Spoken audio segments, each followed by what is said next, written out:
The continental shelf of southern Australia is a map of invisible borders. To the human eye, the water seems calm, a horizon of silver blue, barely disturbed by a breeze. But beneath that surface lies a war zone of temperature and movement, where gradients of heat act like moving gates between life and death.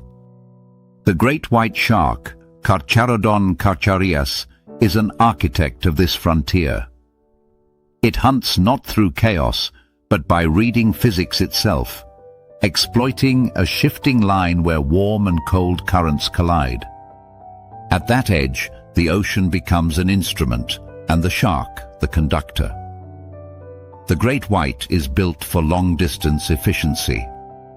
Its muscular torpedo-shaped body minimizes drag, and its rigid crescent tail converts each sweep into propulsion with almost mechanical precision. Ram pressure ventilation, the flow of water forced across the gills as the shark swims, allows it to breathe without ever stopping. Unlike most fish, it cannot hover. Every breath requires forward motion. Every heartbeat is tied to a glide. That simple truth shapes everything about its life, from migration routes that follow seal colonies across continents to the kill zones timed perfectly to the physics of moving water. But these migrations are not blind wanderings. White sharks patrol thermal edges, narrow regions where cold upwelling meets sun-warmed shallows, where prey density spikes and visibility changes by the hour. Along these edges, seals gather to hunt or rest, using warmer surface layers to save energy.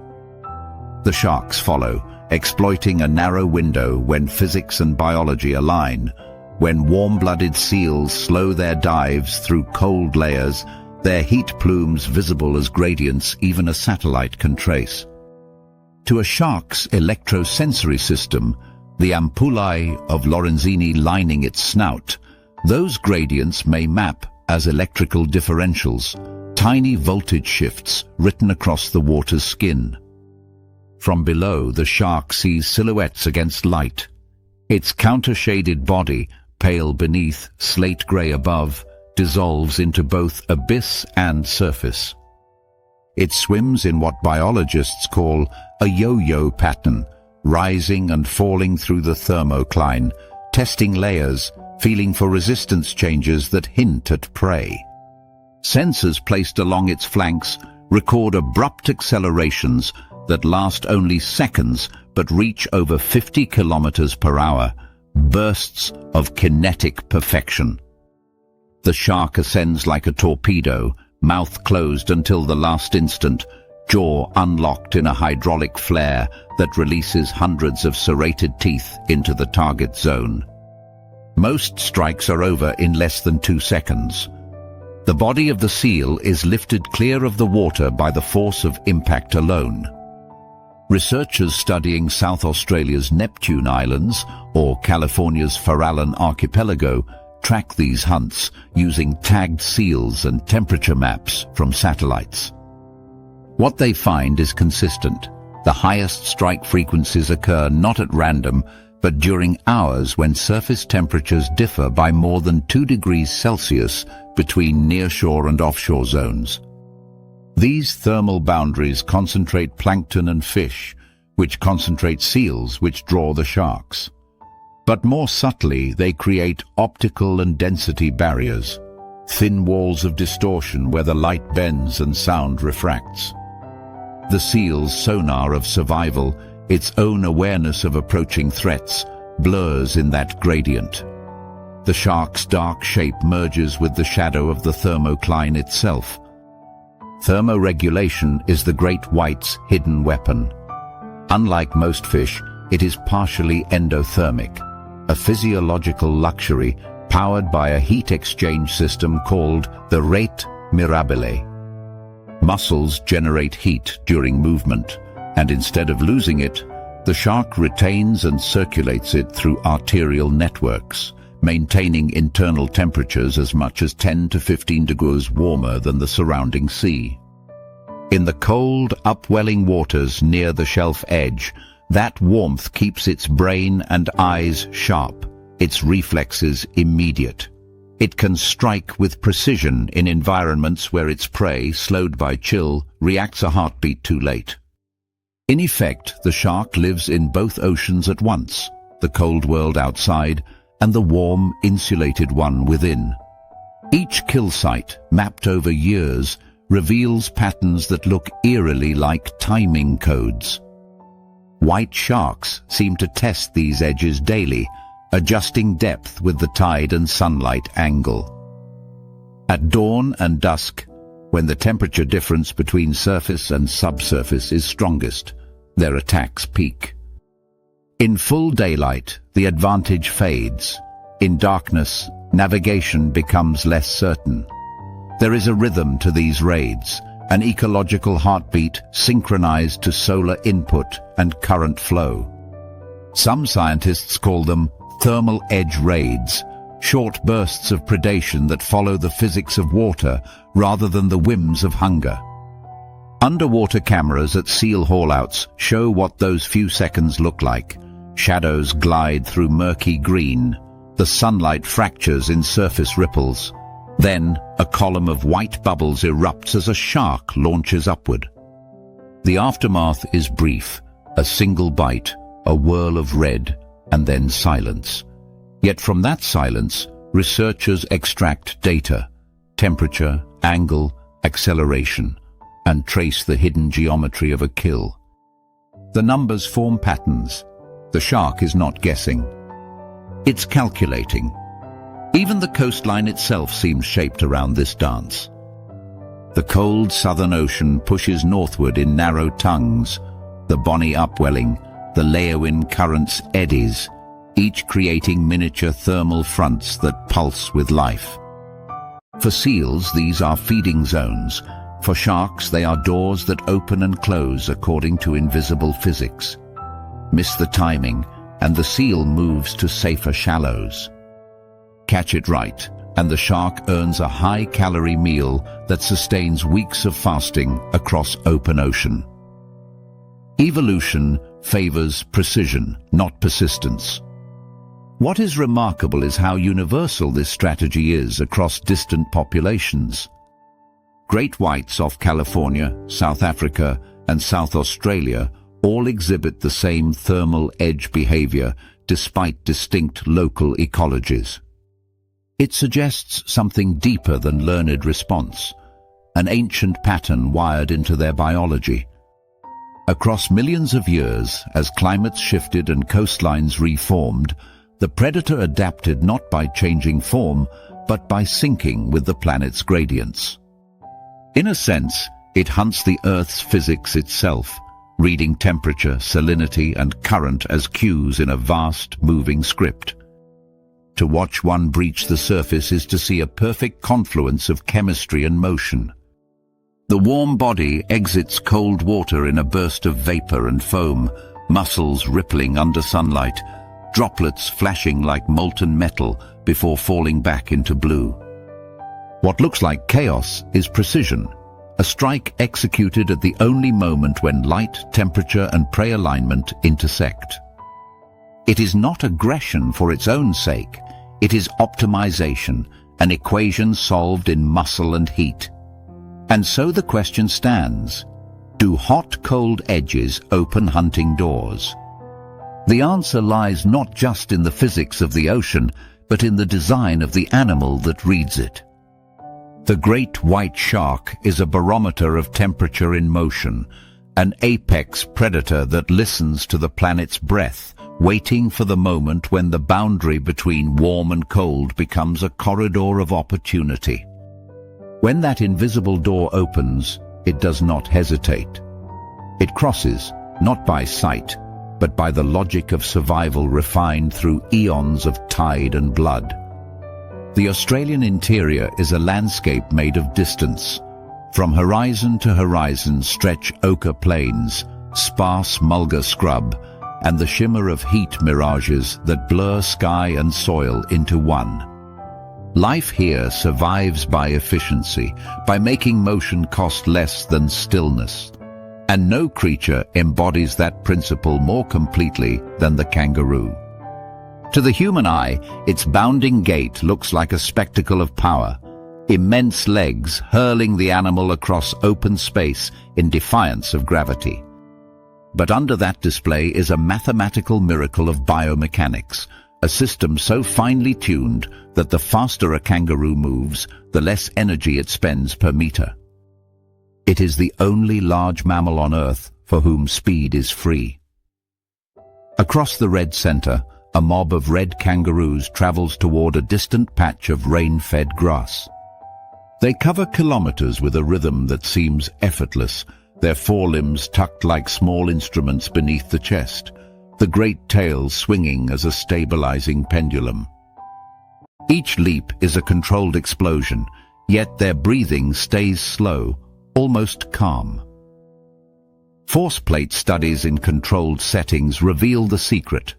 Their tendons, especially the Achilles-like strands running from the calf to the foot, act as biological springs. As they land, those tendons stretch and store potential energy. As they lift off, that energy is released back into the next jump. Up to 70% of the mechanical work needed for each stride doesn't come from muscle contractions at all, but from recycled elastic recoil. The result is extraordinary. The metabolic cost of hopping remains almost constant between low and high speeds, a curve so flat that acceleration itself becomes cheap. In most animals, movement burns exponentially more energy the faster they go. But the kangaroo's anatomy rewrites that rule. Its massive hind limbs are not built for slow, cautious steps, but for rhythm, each stride part of a closed energy circuit. When the animal hops faster, the tendons stretch more, storing greater amounts of energy without demanding proportionally higher muscular output. In practical terms, doubling speed might only increase oxygen consumption by 10%. This means that over long distances, a kangaroo saves energy by moving quickly. The paradox of the desert: to travel slow is costly, to go fast is efficient. Watching one in motion from ground level, the illusion of flight is inescapable. The body seems weightless during the mid-arc, the legs coiled beneath like compressed steel. When it lands, the ground itself flexes with the force, dust scattering from impact zones. Yet the animal shows no sign of strain. Its stride is governed by physics more than muscle power. Beneath its skin, the gastrocnemius and plantaris muscles act as control levers, tuning the tension in the tendons rather than driving the jump outright. Energy flows through collagen fibers instead of burning as heat in tissue. It is an engineering principle nature solved long before humans invented the spring or the pogo mechanism. The environment has shaped this design through relentless pressure. Central Australia's rainfall is erratic, food scattered, and waterholes separated by vast empty distances. Grazing animals that burn too much fuel between feeding grounds simply do not last. Kangaroos have adapted not by evolving larger reserves, but by turning motion into conservation. When traveling at moderate gallops of 20-25 kilometers per hour, their oxygen intake per kilogram of body weight levels off, a plateau almost unheard of in mammalian physiology. Laboratory data gathered from treadmills and open-field telemetry confirm that even as their stride frequency increases, heart rate rises only modestly. They are not sprinting, they are gliding over land using stored mechanical power. Their respiratory system is no less remarkable. Each landing compresses the thoracic cavity, helping expel air. Each leap upward expands it again, drawing in oxygen. This breath-by-bounce synchronization means that respiration and locomotion work as one continuous circuit. Where most animals must use chest muscles to pump air, kangaroos harness gravity and motion to do it for them. In effect, the ground itself helps them breathe. It's a feedback loop between terrain and physiology, forged by millions of years of open country. On the macro scale, these mechanics shape behavior and population ecology. Red kangaroos can cover distances exceeding 20 kilometers in a night, moving between feeding areas that shift with patchy rainfall. Their social units, or mobs, follow the green-up zones, those ephemeral ribbons of new vegetation visible after storms. Because travel costs so little, they can afford to pursue the moving front of growth. In ecological terms, the kangaroo turns mobility into survival currency. Where slower grazers must wait for local regrowth, these marsupials stay ahead of drought by outrunning it. But speed also carries ecological consequences. Predators like dingoes and wedge-tailed eagles depend on young or weakened kangaroos for sustenance. The adult's ability to maintain high cruising speeds over long distances makes them effectively unreachable in open terrain. Dingoes, themselves endurance hunters, often try to chase mobs toward uneven ground or into fence lines where momentum becomes a liability. Even then, the kangaroo's elastic system gives it an advantage, able to leap vertically to clear obstacles or pivot sharply mid-air, using the tail as a counterbalance. Every feature of its anatomy, from tendon length to tail mass, has been tuned not only for efficiency, but for rapid adjustment during flight. The tail itself deserves special mention. Far from being a passive balance rod, it functions as a fifth limb. When kangaroos move slowly or feed, they use it in concert with their forelimbs and hind limbs, forming a tripedal gait. During faster hops, it acts as a gyroscopic stabilizer, countering rotation and absorbing angular momentum on landing. Recent motion capture analyses show that the tail contributes up to 1/6 of total propulsive force during acceleration, essentially a built-in thrust corrector. The result is a body that wastes nothing. Energy stored, energy recovered, energy redirected. Across the continent, this biomechanical elegance has dictated range and survival strategy. In the cooler south, smaller grey kangaroos rely on denser vegetation and can afford slower speeds, while in the arid interior, the larger reds rule, built for open plains and long travel. Their reproductive cycles also align with this rhythm of efficiency. Females can pause embryonic development during droughts, a process known as embryonic diapause, conserving resources until the ecosystem revives. The same principle that governs their motion, save now, release later, applies to their entire biology. Energy in every form is banked and reused. From a research perspective, the numbers remain astonishing. Force plate measurements from controlled studies show that each hind limb can deliver over 7,000 newtons of ground reaction force per stride, yet muscle fatigue rates remain low due to tendon recoil.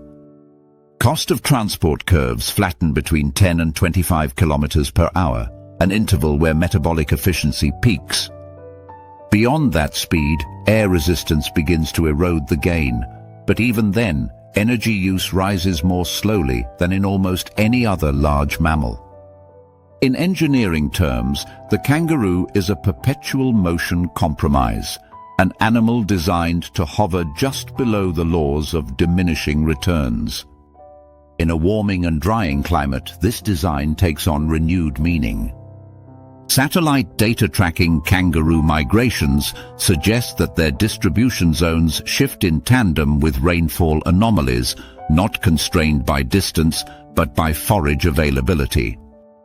They are thermoregulated travelers, using nocturnal foraging to avoid daytime heat, relying on internal cooling through panting and shade-seeking when resting. Energy saved in motion is spent in survival elsewhere. Their economy of movement becomes an economy of life. As the sun sets over the plains, the air cools and the mob moves again. Against the fading light, they seem almost to float, dark silhouettes tracing silent arcs above the desert floor. Each hop a conversion of potential into motion, of stored heat into momentum. The dust behind them drifts like memory. Somewhere in that rhythm lies the answer to an ancient evolutionary question. When is fast actually cheaper than slow? For the kangaroo, the solution was written not in muscle or bone, but in elasticity, in the understanding that in a world of scarcity, energy must never be lost, only transformed. To watch them move is to see physics turned graceful, life adapted not to fight the landscape, but to resonate with it. In the end, the kangaroo's gift is not speed alone. It is the art of making motion itself sustainable, a living demonstration that in the great arithmetic of the desert, balance beats power, and sometimes the quickest path forward is also the easiest one to take. Across the Australian outback, the sky is not empty. It is alive with invisible currents, invisible architecture. Columns of rising air twist upward from sun-baked plains, slow spirals of heat born from the contrast between stone and shadow. Where one sees silence and stillness, the wedge-tailed eagle sees infrastructure, an unseen network of power lines that connect horizon to horizon. To this bird, the wind itself is currency, a fluid medium through which distance can be bought without cost. Every wing beat is an investment, every thermal a dividend. Here, above the continent's spine of ridges and deserts, the eagle has mastered the oldest form of sustainable flight, energy drawn directly from the atmosphere's pulse. The wedge-tailed eagle, Aquila audax, is Australia's largest raptor, its wingspan stretching over 2.5 meters, with primaries so broad they could cover a man's arm like a sail. Yet despite this size, it spends most of its life not flying in the muscular sense, but gliding. It has evolved to read air as a living texture. When morning light ignites the ground, air trapped overnight begins to rise. The eagle waits, perched on a dead tree or low escarpment, testing the thermals with half-opened wings. The moment lift is found, it tilts and commits. The body ceases to climb by effort. Instead, it ascends by geometry, by placing the wing at just the right angle to turn upward flow into vertical gain. Its feathers whisper more than flap. Unlike flapping flight, which burns glycogen rapidly, soaring costs almost nothing once height is achieved. The key lies in the bird's subtle corrections. Small flexes of primary feathers, minute rotations of the wrist joint, adjustments invisible at distance but critical to balance within the rising column. Each correction converts invisible turbulence into momentum. Using onboard GPS and altimeter trackers, scientists have reconstructed the invisible trails these birds follow. The data reveal looping spirals that climb hundreds of meters per minute, interspersed with long linear glides spanning kilometers.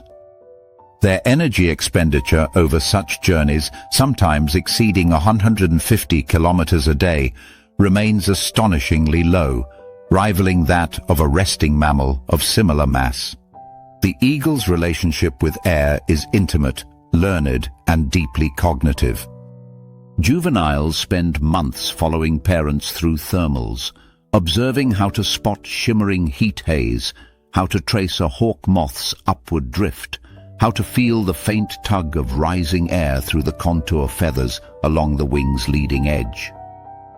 Each quill acts like a sensor, reading micro-pressure differences in real time.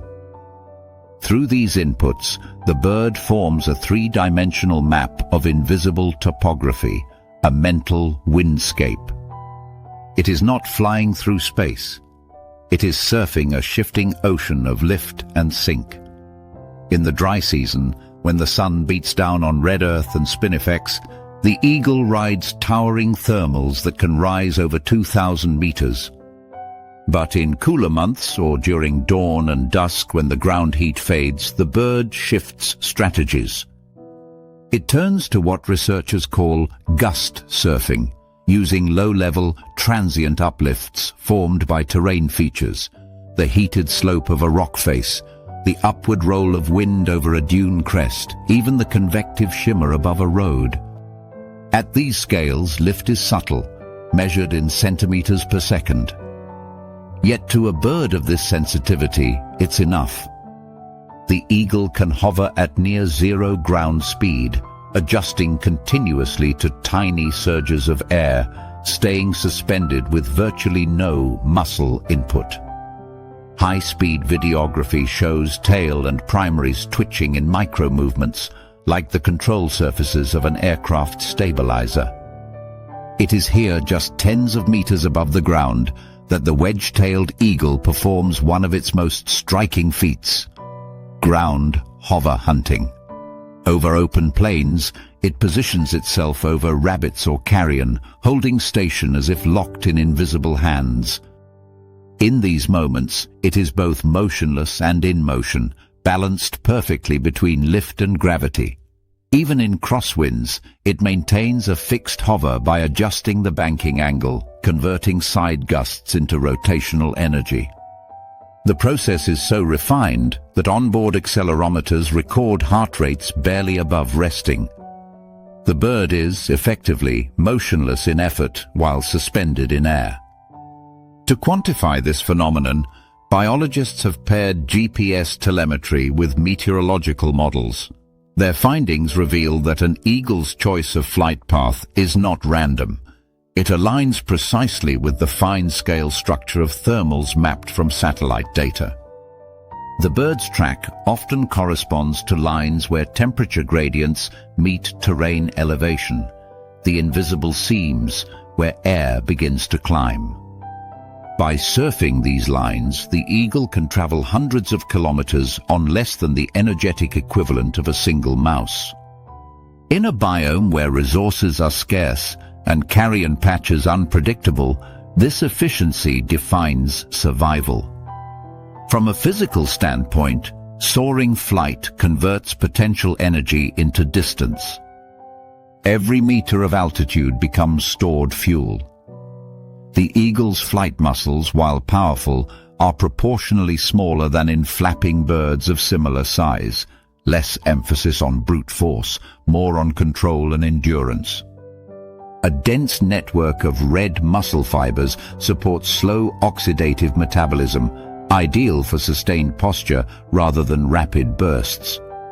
Its bones, air-filled yet reinforced, allow flexibility without sacrificing strength. This architecture transforms the body into a living glider where every contour minimizes drag. On the ground, these birds appear almost prehistoric, massive, dark, the wedge-shaped tail trailing like a rudder. In the sky, they become mathematical precision. Their wings operate under the same aerodynamic laws as human sailplanes, maximizing lift-to-drag ratios by continuously adjusting angle of attack. When airspeed dips below optimal, they shallow the bank and lengthen the glide. When a gust hits, they roll and climb to convert momentum into altitude. Pilots of unpowered aircraft often study eagles to understand local thermals. Their behavior is predictive of lift zones invisible to human instruments. In remote Australia, glider pilots still speak of the Audax effect, the uncanny alignment between eagle sightings and thermal strength. Ecologically, this mastery of the wind grants the wedge-tailed eagle an empire. Its range extends over almost the entire continent, from the arid center to forested coasts, wherever air currents can be read. A single pair may patrol a territory exceeding 100 square kilometers, nesting on high cliffs or in ancient eucalypts that give wide sightlines. Their patrols are not aimless. They are atmospheric loops, connecting carcasses, live prey, and observation points in a dynamic circuit. Unlike smaller raptors tied to fixed hunting grounds, these eagles think in horizons. They ride heat as migratory whales ride currents, fluidly, continuously, without boundaries. Even reproduction follows the rhythm of air. Breeding pairs select nest sites aligned with dominant wind corridors, ensuring both defense and easy lift during fledging. Chicks learn flight first through wind play, stretching wings to feel thermal rise from sunlit bark, balancing on edge gusts that filter through canyon walls. This sensory education shapes not just muscle, but instinct, to feel, not see, the medium of survival. And yet, the system has limits. As climate change reshapes Australia's thermal profile, the patterns that sustain these birds shift. Increased heat extremes can flatten thermals, creating turbulent layers too unstable for efficient soaring. Conversely, drought-induced land clearing removes topographical features that once seeded localized updrafts. Researchers now track declines in juvenile survival linked to these altered windscapes. The eagle's mastery depends on the subtle interplay between sun, soil, and air. Disrupt that, and even the sky's monarch must fight gravity the hard way. Still, the species endures. Observers watching a pair circle over an outback highway will notice the almost playful ease of motion. One bird banking against the other, their shadows sliding across sand ridges below. A sudden gust lifts them higher, the wings tilt, lock, and the climb begins anew. No flapping. No struggle, just air made visible through grace. So, is wind a fuel? In every practical sense, yes. It powers not only motion, but existence. The wedge-tailed eagle is an energy converter, drawing sustenance from the landscape's temperature gradients as much as from the animals below. Its survival economy is written in thermals and gusts, not calories. Where humans burn stored carbon to travel, the eagle burns sunlight reflected off stone. Every rising column of air is a deposit in its sky-bound bank. And as it drifts across a continent the size of a world, silent except for the thin sigh of passing feathers, it carries the ultimate lesson of the outback's physics, that in the right design, power is not about exertion, but alignment. The eagle does not fight the wind, it becomes part of it, a living equation balancing lift, gravity, and time. In that balance, effort disappears. What remains is pure motion, powered by nothing more than the heat of the earth and the patience to ride it. The red heart of Australia is a place where heat moves like a living force, crawling across the spinifex, rising from cracked clay pans, shimmering in the air between rocks. Every shadow feels temporary. In this landscape, motion itself must obey a rule: waste nothing. For the perentie, Varanus giganteus, the largest lizard on the continent and one of the most efficient runners in the reptile world, that law defines survival. Its domain spans thousands of square kilometers of arid scrub, dune systems, and stony hillsides, a stage where every calorie spent must promise a return. And yet this predator hunts not by ambush but by pursuit. It chases. But what makes its chase remarkable is not speed, but restraint. The perentie is built like a machine designed for ground efficiency. Standing nearly a meter tall when upright and stretching up to 2.5 meters in length, its long limbs lift its body high above the ground. This posture, uncommon among reptiles, reduces drag from the substrate, allowing smoother forward propulsion. While most lizards run with a bounding side-to-side wriggle, losing energy to body oscillation, the perentie's gait is almost mammalian, an even low-bounce trot. Its spine flexes minimally, its head remains astonishingly stable, the eyes locked on a moving target as though mounted on a gimbal. To the observer, it looks like a creature gliding across the desert rather than galloping through it. High-speed motion capture and inertial measurement units, IMUs, placed along its torso have revealed the physics behind this grace. When in motion, the perentie's center of mass follows a nearly flat trajectory, vertical oscillation reduced to a few centimeters even at full speed.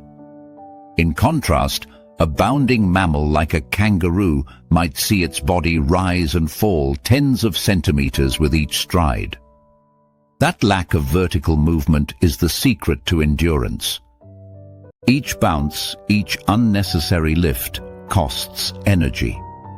By keeping the trajectory level, the perentie conserves both momentum and muscle efficiency, recycling kinetic energy rather than wasting it to gravity.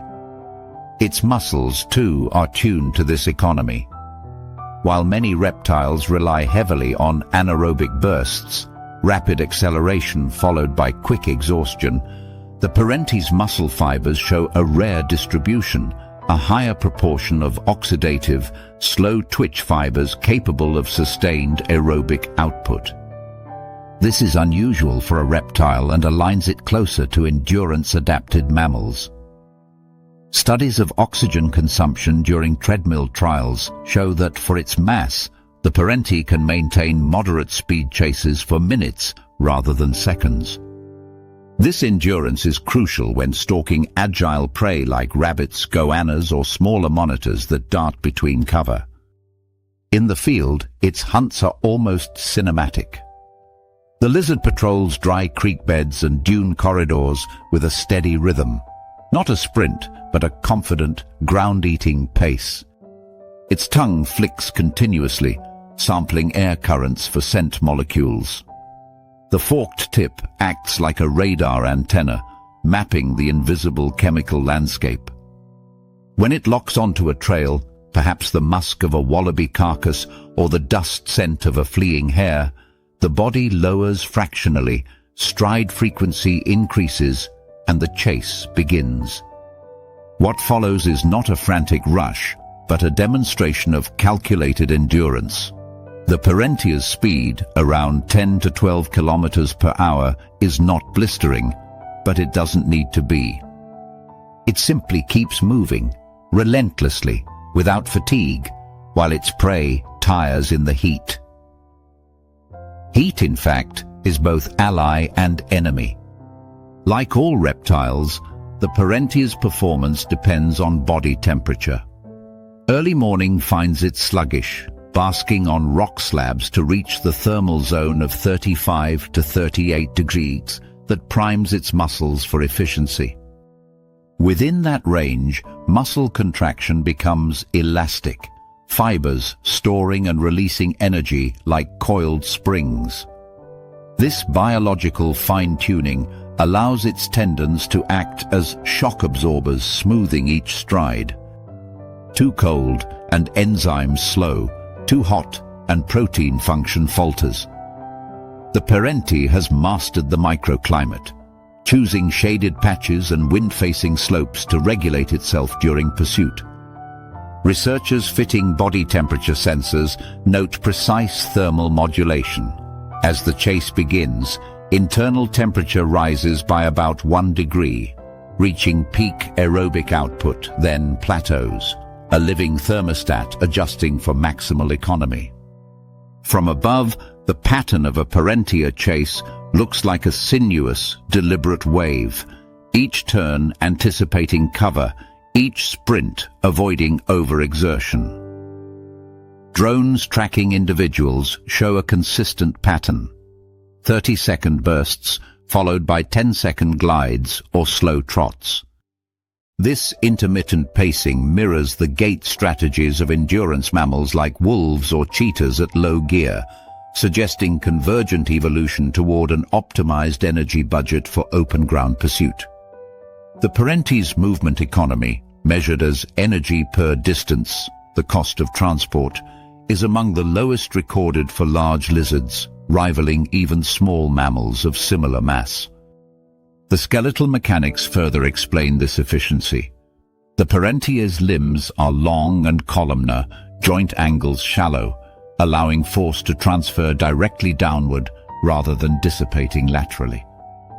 Each footfall grips sandy soil with curved claws, and the hind limbs push in smooth arcs that keep ground reaction forces constant. When measured on force plates, the vertical impulse curve appears unusually flat, confirming that the lizard avoids the pounding seen in other runners. The tail, heavy and muscular, swings rhythmically opposite to each stride, acting as a stabilizing counterweight. This balances rotational torque, letting the torso remain steady even as speed increases. Biomechanically, it is a reptilian answer to the engineering challenge of long-distance efficiency: minimize oscillation, maximize forward thrust. Energy conservation in the desert is not a luxury. It is the line between predator and scavenger. The perentie's adaptations make it one of the few reptiles capable of active pursuit across distances exceeding 1 kilometer. Most goannas rely on ambush or short lunges. This one turns distance into strategy. Its prey often collapses not from impact, but from exhaustion and heat stress. When the chase ends, the perentie closes the gap calmly, throat pulsing with deep breaths, tongue flicking over the dust to confirm the scent. It doesn't need to rush the kill. It has already won the physics of it. Ecologically, the perentie's efficiency allows it to occupy an apex niche. In regions where mammalian predators are scarce, it fills the role of both scavenger and hunter, keeping rabbit and rodent populations in check while consuming carrion that might otherwise fuel disease. Its long-range patrols knit ecosystems together, connecting carcasses, burrows, and waterholes.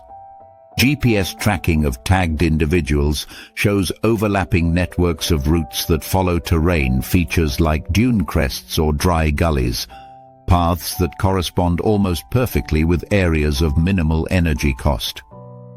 It is as if the landscape has carved efficiency channels and the perentie has learned to read them. But this mastery comes with vulnerability. As roads and human developments cut across desert corridors, the lizards face new hazards. Vehicle strikes are common. Large males drawn to carrion on roadsides misjudge the approach of cars. Moreover, habitat fragmentation forces individuals into smaller territories, where their endurance advantage offers little benefit. Researchers studying perenties along mining regions note altered activity patterns, shorter patrols, longer basking times, early signs of stress in a creature built to move. Still, where the land remains wild, the perentie continues to rule its thermodynamic empire.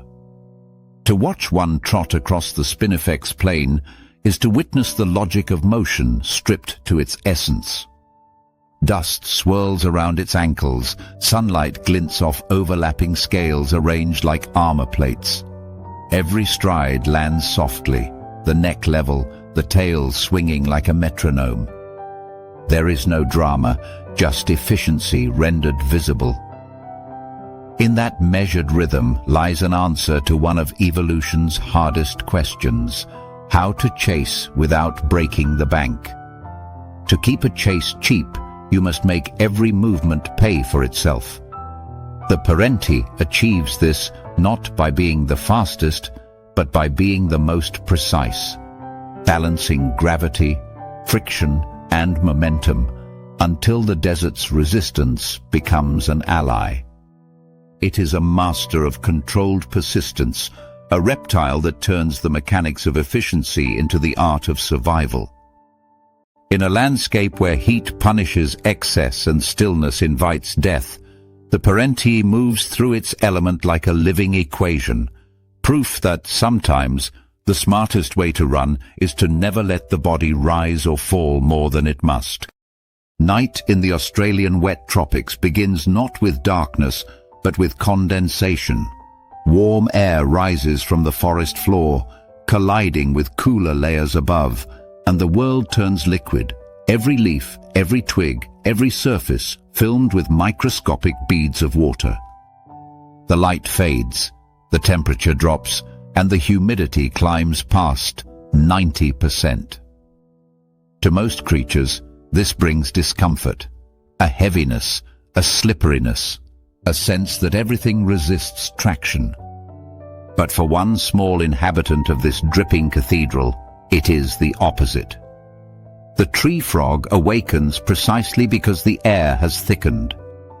For it, humidity is not an obstacle but a tool.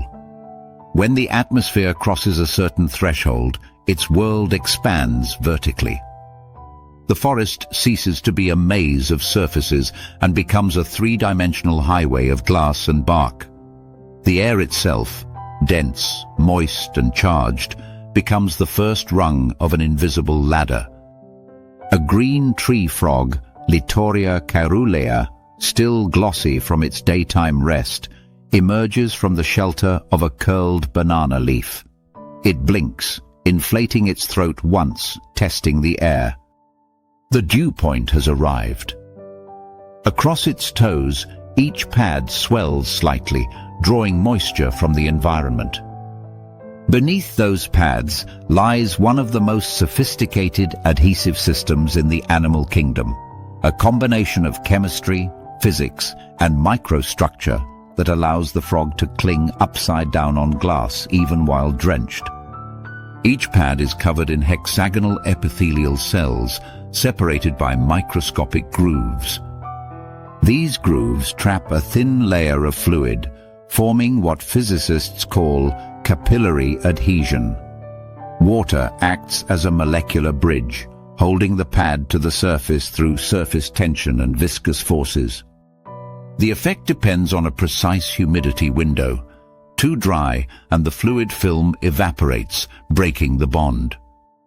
Too wet, and the film becomes a lubricant, turning adhesion into slip.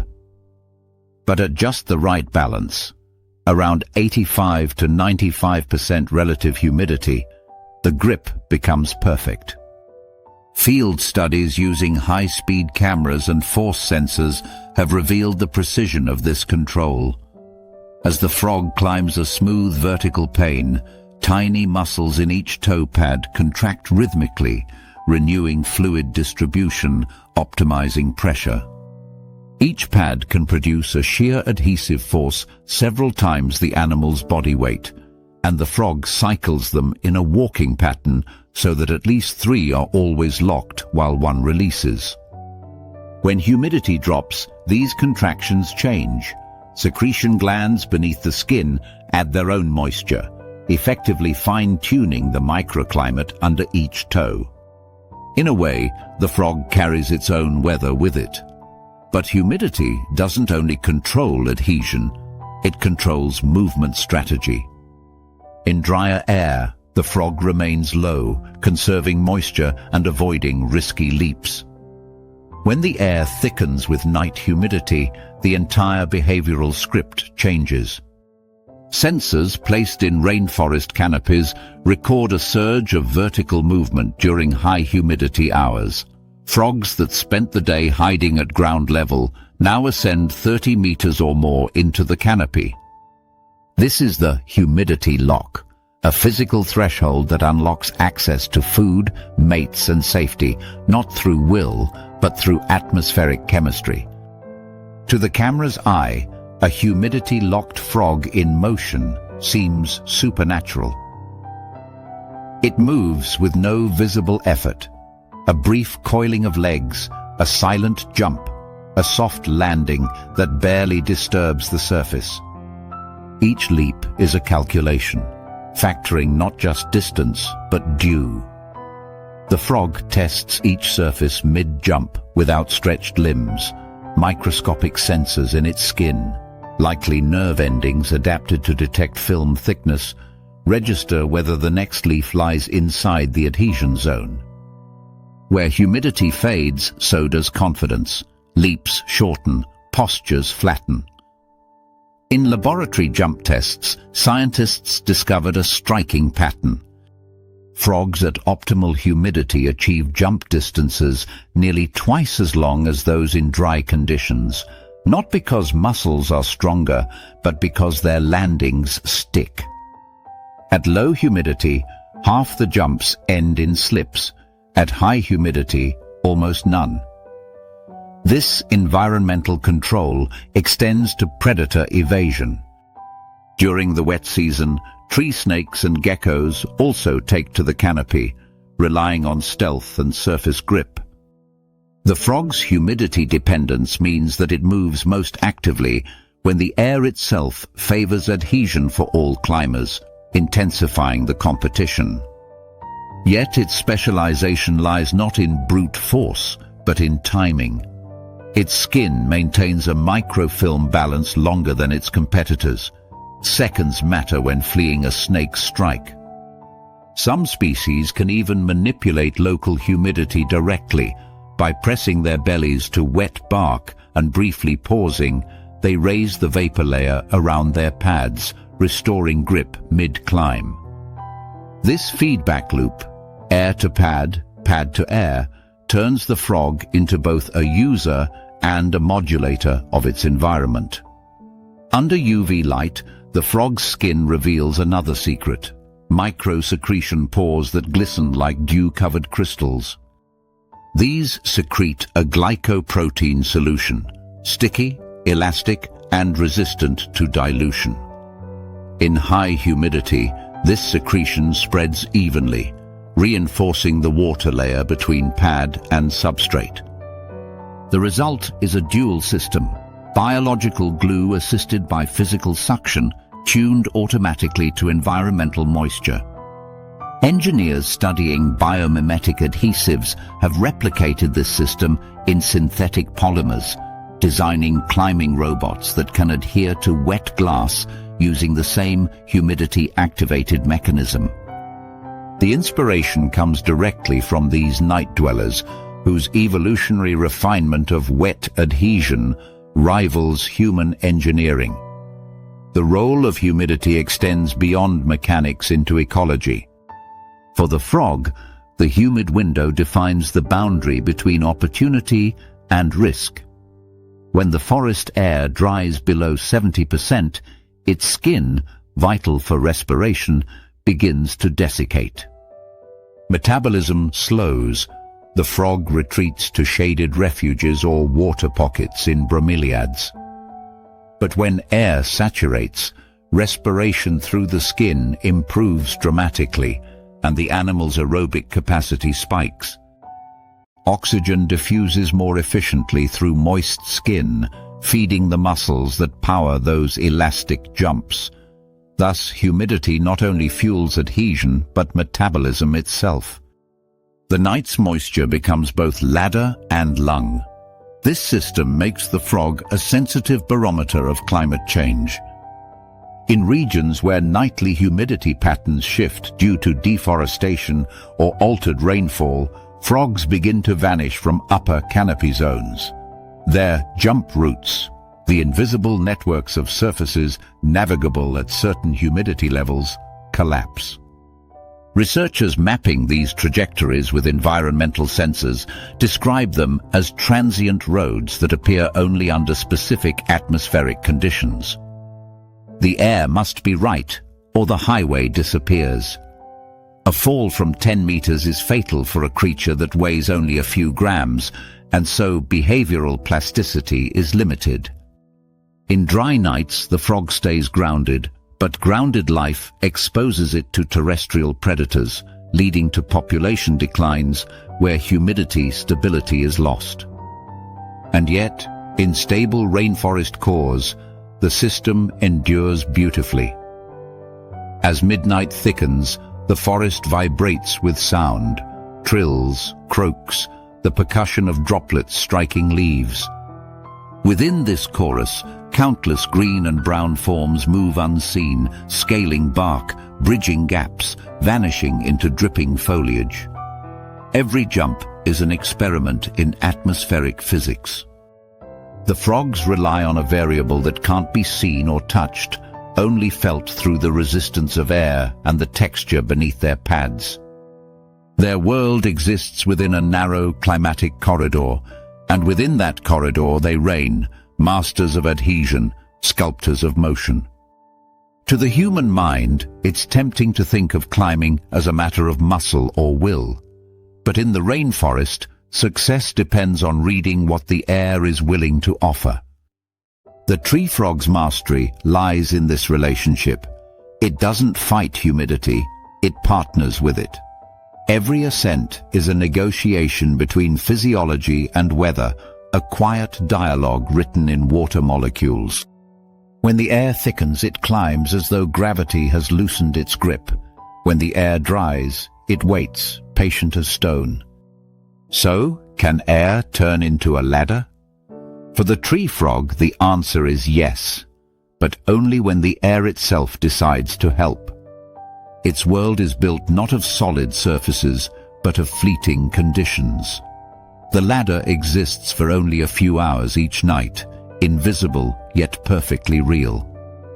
To climb it, one must understand that in this forest, even the atmosphere has structure, and that for those who know its pattern, the sky is never far above the leaves.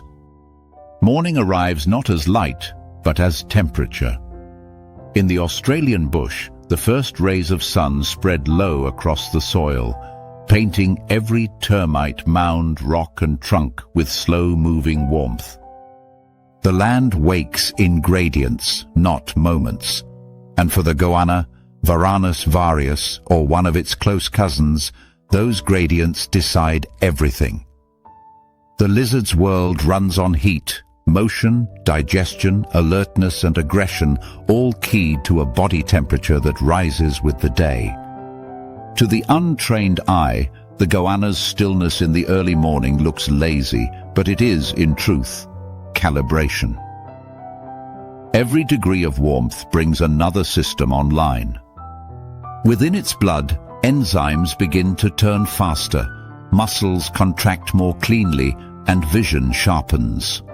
Somewhere between the chill of dawn and the glare of noon, an invisible switch flips.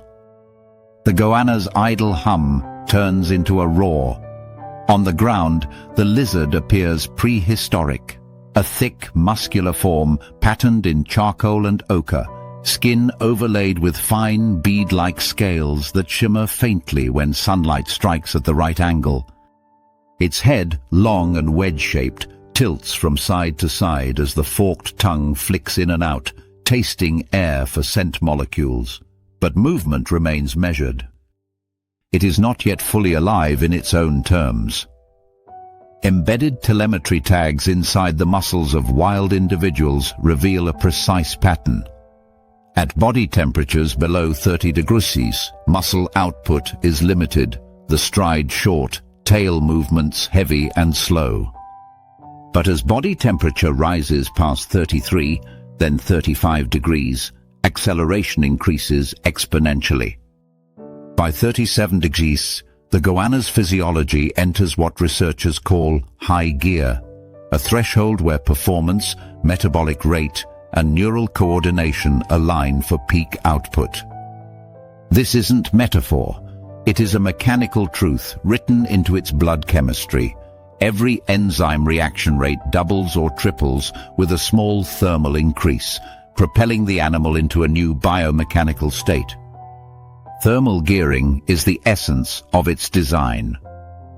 Unlike mammals and birds, whose internal furnaces maintain constant temperature regardless of weather, the goanna runs on sunlight.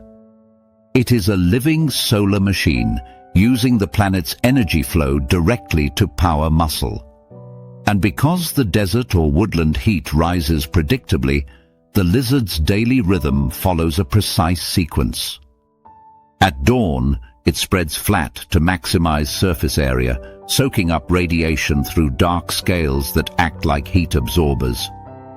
Microcapillaries just beneath the skin dilate, carrying warmed blood inward. As internal temperature climbs, it begins to move, first slow, then steady, then with a sharpness that seems entirely new. In a matter of minutes, it transitions from lumbering to lightning. This thermodynamic choreography has been measured in fine detail. Biologists tracking wild goannas with temperature-sensitive transmitters found that acceleration peaks correspond to narrow thermal windows, typically between 36.5 and 38 degrees Celsius. Below that, stride frequency lags. Above it, overheating causes the opposite effect, forcing the animal into short bursts, followed by panting rests.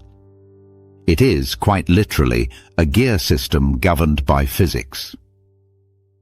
The sun acts as the starter motor, but also the limiter. The balance is delicate. Too early and the engine sputters. Too late and it seizes. From an ecological perspective, this balance defines opportunity. Many of the goanna's prey, skinks, small mammals, bird chicks, are most active in mid-morning when heat has stirred the insects and lizards, but before it becomes punishing. That narrow window overlaps perfectly with the goanna's high-performance phase. Field data from motion-triggered cameras show a predictable rhythm of hunting. Activity surges between 9 and 11 a.m., drops sharply through the hottest midday hours, then resumes briefly in the late afternoon when body temperature can be maintained without overheating. The goanna's day is an oscillation between potential and restraint, a life lived by the thermodynamic curve. When in gear, the goanna is among the most formidable runners of any reptile its size. Its long legs lift the belly clear of the ground, and its spine undulates with coordinated efficiency, each wave propelling the body forward with remarkable speed. GPS telemetry shows bursts reaching 35 kilometers per hour, a pace that rivals some small mammals. During pursuit, its head remains steady while the body moves like a living whip behind it. Low-angle cameras capturing these hunts reveal how little wasted motion exists. Vertical bounce is minimal, claws dig with uniform force, and the tail acts as a counterweight for rapid turns. It is not a sprinter like the perentie, built for long-range endurance, but rather an ambush opportunist whose acceleration depends entirely on perfect heat. When the engine is cold, everything falters, reaction time slows, tongue flick frequency drops, and even sensory acuity declines. Experiments with captive goannas tested their strike accuracy at varying temperatures. Below 28 degrees Celsius, most missed moving prey. At 36 degrees, accuracy rose above 90%. Neural conduction speed, the rate at which electrical impulses travel along motor neurons, increases linearly with body temperature, meaning the lizard literally thinks faster when warm. What looks like mood or alertness is actually physics expressed through biology. Thermal gearing affects not just performance, but behavior. In cooler mornings, goannas climb tree trunks or termite mounds that store heat overnight, using them as radiant heaters. They position their bodies diagonally, adjusting posture minute by minute as the sun angle changes, one side exposed, then the other, balancing internal distribution. This is not passive basking, it's active regulation, a complex thermoregulatory dance performed with the precision of an engineer. Researchers using thermal imaging cameras have shown that the goanna can maintain a near-stable core temperature even as surface heat fluctuates dramatically, using its tail as a thermal reservoir to store or release warmth as needed. Once powered up, its dominance becomes apparent. In open woodland, it commands both ground and canopy, climbing with claws that bite deep into bark. The same thermal engine that powers its sprint also drives its vertical reach. Its long limbs and prehensile claws allow it to scale trees in seconds, often to raid bird nests or escape dingoes. Temperature sensors mounted along the limbs show how rapidly heat equilibrates during these climbs, with muscular work itself generating additional internal warmth, maintaining the high gear state without further basking. It's a feedback loop. The act of movement sustains the capacity for movement. Even its metabolism reflects this duality between solar input and biological output. While basking, its heart rate triples within minutes as surface temperature rises, oxygen transport ramps up, and digestive enzymes activate. A goanna that feeds on a large meal in the morning will spend hours in partial shade afterward, letting the sun complete digestion. In the wild, biologists have observed individuals tracking temperature gradients throughout the day, moving between open ground and shadowed burrows to maintain their operational range within a single degree. To live at that edge is to live efficiently, to be always at the boundary between potential and burnout. The sun, for the goanna, is more than warmth. It is the source of timing, behavior, and dominance. Reproductive cycles align with the solar calendar, breeding peaks during months when morning heating is rapid, ensuring hatchlings emerge in seasons of predictable warmth. Even territorial displays, those dramatic chases and wrestling matches between males, depend on the thermal curve. During early spring, when mornings are cooler, rivalries are brief and clumsy. By midsummer, when the ground heat surges, fights lengthen and intensify, the combatants' bodies flushed with stored solar energy. Power in the goanna's world is literally a function of sunshine. From a broader view, thermal gearing represents evolution's solution to a problem of cost. Endothermy, the warm-blooded model, burns energy constantly to maintain readiness. The goanna, like most reptiles, spends nearly nothing until the environment provides fuel. Its design trades constancy for economy, a flexible system that peaks when the world itself is ready to sustain it. The result is a predator perfectly synchronized with the planet's rhythms, the engine off at dawn, idling through midday, coasting into evening. Efficiency masquerading as lethargy.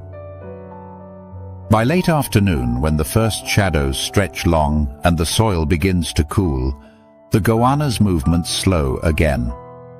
It returns to rock shelves or hollow logs that still radiate warmth, curling partially inside, half body exposed to the fading sun. Its heart rate drops, muscles soften, and the once fluid sprinting machine returns to stillness. The engine winds down, but the system remains primed for the next sunrise. Tomorrow, the sun will climb again, and somewhere near 37 degrees, the lizard's body will cross the invisible line that turns sunlight into motion. So, when does the sun switch on the engine? For the goanna, it's not a single moment but a continuum, a smooth ignition curve traced by the planet's rotation. Every degree gained is another gear engaged, another circuit awakened. In the Australian heat, survival is not about enduring the temperature, but harnessing it, turning radiation into muscle, warmth into speed, and daylight itself into life. The goanna is not merely warmed by the sun, it runs on it, a reptilian engine calibrated to the physics of light.